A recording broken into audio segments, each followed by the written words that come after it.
Hello, everybody. Welcome back to another Patch Tuesday podcast. It is November, and for the stateside people, it's Thanksgiving. So, this month we're giving thanks to things like EDRs, threat research teams. All the things that make the security world go round. You forgot one other thing, What's that? which is PSLs, baby. I'm going to be drinking those pumpkin spice lattes until they are done, because that is just the kind of person I am. Seth will make fun of me later. I don't care. Anyway, cue the music.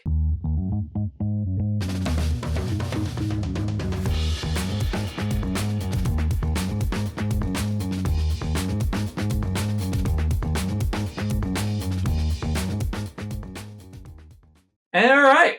Let's just dive right into this. Right out the gate, I mean, it's a spicy vuln, but it's also a boring vuln. It's the same old thing over and over again. It's a Windows kernel elevation, Priv-esc. The usual stuff.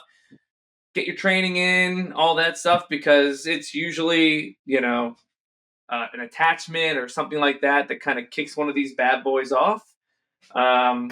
Requires local access, so it's obviously going to be through a route like phishing, or if we're taking the non-AI route, like some kind of repo or stack overflow situation where you find a neat little script that just might help you debloat Windows or something of that matter, or and you run it, and then they've got a nice little local foothold. Yep. And I think when a lot of people think of hacking and breaches and stuff, they think of the movies where it's two people on one keyboard with a huge monitor and stuff, rather than just people getting phished and then getting served bad files. Yeah. And so I think that's what we're going to see with a lot of these. Is it does require some kind of user interaction with downloading a file or running that file, or whatever. So for the most part, hacking is sort of boring in that regard. Yeah. It's not like rolling your face on the keyboard just to get some nice little foothold. But this one, there's really no way around it. Make sure you're running your Windows patches. Make sure you got your EDRs configured around them. It's that whole thing. And training, of course. Training. God, I say that on every podcast probably. I'm probably a broken record in that. And again, I always stand by the culture standpoint of security. You get people thinking about it, you get people involved in it, and it's usually going to be okay. But Matt, you got a neat one, right? Yeah. This one caught my eye. It's the WSL Windows subsystem for Linux, which we all have known to, or grown to know and love. That's the saying. And when I had a Windows PC, I thought this was a really cool piece of technology, and I was primarily just working off of WSL for a while. Yeah. And this is kind of the same deal as the other, where it does require some specially crafted RDP file to be downloaded and run, and then I guess RDP has some plugins that can also be exploited. I guess MSRDC supports plugins via this /plugin command and extension points. And once that's exploited, that malicious plugin can invoke that vulnerable code to then exploit WSL. So what they recommend is, obviously, as we talk about and as we preach, and we have this product that patches stuff, patch everything, keep up with your patches. And then, of course, with RDP, you just, unless you actually need it, it's kind of like opening up SSH to the world. Don't open RDP to the world. And then I guess another thing is restrict plugin loading wherever possible, and you can do that via policy, Intune, GPO, whatever. And then, to your point, training as well. Yeah, Absolutely. It's yeah, especially as like they keep developing this system, like it's obviously gonna keep on having vulnerabilities. People are gonna find new ways to exploit it. But yeah, I mean the best thing you can do in these is, like you said, solid GPOs, training, things like that.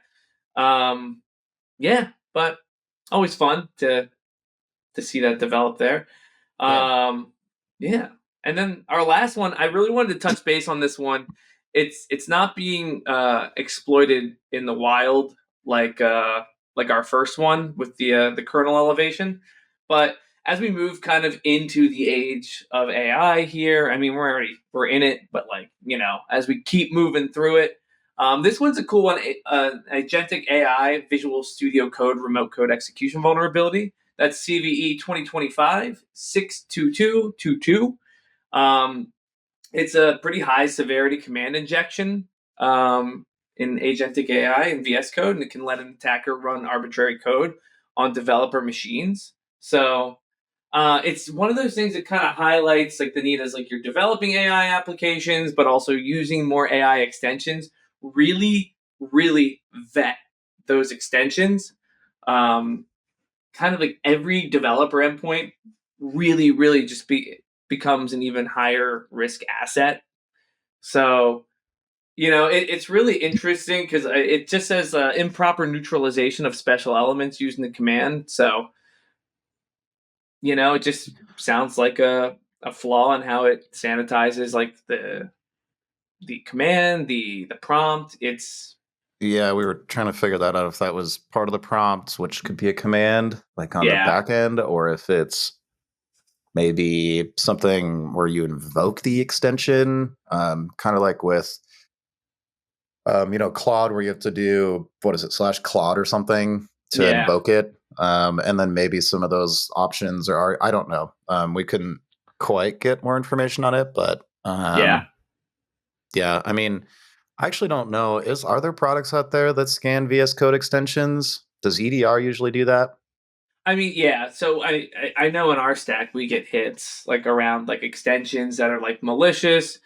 We usually have to go talk to someone and be like, "Hey, please don't do that."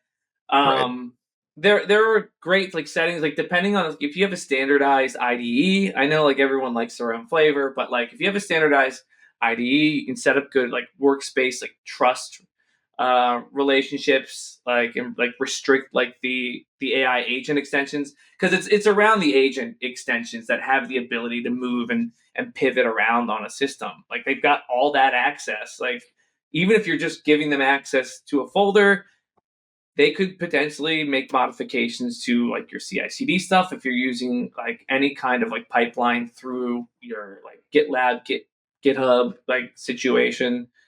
It's just a risky thing overall, but people are going to use it. It is the new age, and that's just what we're doing. So Yeah. And I know we talk about this a lot, but it's also this is especially risky because usually engineers have more access to environments than yeah, regular users, and so if your RBAC isn't shored up, if your IAM isn't shored up, um, this could prove to be a pretty um, bad thing. yeah, and it's one of those things that like we're all racing through like AI here. We're all getting involved in it. We're trying to understand it as fast as people are trying to use it. And the engineers are usually like, you've got like a 50-50 split on them. Some of them are like set in how they want to work, what they want to work with, like, and then you've got like this other like subset of them that are like, we're going to be the trailblazers. We're going to use AI. We're going to try out all the new ones and this and that. Like, absolutely take measures to vet those extensions like hardcore, like keep them restricted until you understand them. It's the same thing with like a Chrome extension or like an Edge extension or any of those things. Like, vet them, understand where you're getting this software from, these extensions, like understand who develops them, the ties that they have. Like, just because something has 53,000 like updoots, and stars and stuff like that on it, does not mean it is like set in stone safe. You need to understand this stuff. Yeah, I mean, going back to XZ, right? That was a pretty bad thing, whereas over time, this developer just started injecting all this pretty bad stuff, and it just kind of flew under the radar. And that's, I don't know, open source software is great. It's amazing. It's very transparent, but there's also always potential in an open source system for obviously malicious stuff to happen. So and that's really just kind of what I wanted to highlight with that one, was just we have to be critical of everything that we're touching now, because as easy as it is to engineer things internally here, it's going to be even easier for attackers to leverage AI and just create these things. I mean, I think of things like how easy it is to get into like ransomware as a service, like with AI. Just Jesus. Yeah, and I mean, we're seeing a huge rise in obviously malware created by AI, and I think it feels a little overblown right now with how much people are saying malware is created by AI, because I know when I ask it to write some code sometimes, it just gives me stuff that literally doesn't exist, and I have to tell it, I don't know what you're doing, but that's not like a thing. Yeah. And then it says, oh, you're absolutely right. Oh, you are so correct. You're the most correct that I've talked to today. I agree. Like, I mean, there's a lot of stuff that's overblown. I think the best approach in any sense of any field is to take it all and, level it out, just really understand the threat. Don't like panic about it, but like just be on top of it. And again, the things we'll leave you with today on this podcast: patch your stuff, keep your people trained, and I don't know, scrutinize everything. Use those critical thinking skills. Yeah, but we appreciate you all following along the podcast, and for that I'm thankful.